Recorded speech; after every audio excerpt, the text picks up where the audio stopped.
Tom Brady had not thrown for 300 yards yet in his NFL career. On this day, he would throw for 364. He leads the team down the field, and from 3 yards out, there's a little bootleg waggle. He fakes like he's going to run it, and then throws it over the defense to an open Jermaine Wiggins to the end zone. Tie game, 36 seconds left. We're going to overtime. What did you think about young Tom Brady at that point leading his team back like that? It was Tom Brady. I mean, it was vintage Tom Brady. Every time, later on, then that 20-year career, they would have it on the television screen. How many times? Okay, here it comes. How many drives in the final minutes of the fourth quarter plus overtime that Brady has had? That's where it started. The game you're talking about right here, that's where that magic started, and it did not go away. And we're thinking, well, man, Flutie against Brady, I'll take Flutie anytime. And all pumped up. His family's there. He's back in New England after BC and all that. And Brady was magic, absolutely magic, like he'd started for maybe 5-6 years at that time. And he certainly had not, like you said, because he'd been the backup. And all of a sudden, he's the guy beating out Henson, I guess it was, at that time. And he was simply cool and calm as can be. And a great game continued. It had to be. Goes to overtime. Yep, the Patriots end up kicking the game-winning field goal in overtime. Talk about opening it up. Belichick allowed Brady to throw 54 times in this game. Right. As a kid that had never started before that season, was only the starting quarterback for 3 weeks, and they were 1-3 at the time. He let Brady throw 54 times that day.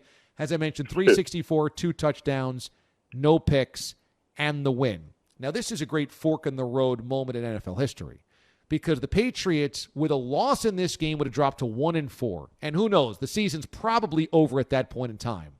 The Chargers had come in 3-1. The Patriots end up going to 2-3, getting to 500, ending up going 11-5, and winning the Super Bowl in 2001.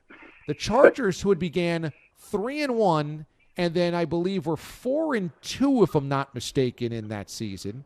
5-2, right. Rather. They were 5-2. Right. They would lose that game against the Patriots, but then end up winning the next two.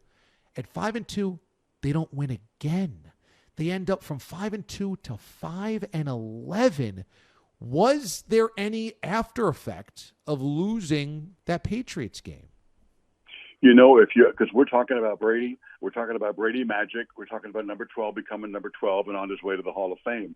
And I honestly believe the Chargers season ended that day based on their confidence, based on all the magic of Flutie. Because I tell you what, because you mentioned Flutie was like 20 of 32. He was terrific in the ball game. But Brady, like you said, threw 22 more passes, and the Patriots had 20 more plays. But the Chargers go in there, going west to east. Not easy to do. They turned it over but one time on the Chargers on a fumble. And we're thinking, hey, what a great game. Another close loss after Cleveland. And I thought, like you said, they went downhill after that. And the Brady magic was there. And we were, you have to understand, back in 98, we're talking Ryan Leaf and that draft pick and quarterback and setting the Chargers back, 5-7 years, whatever it was, with that pick.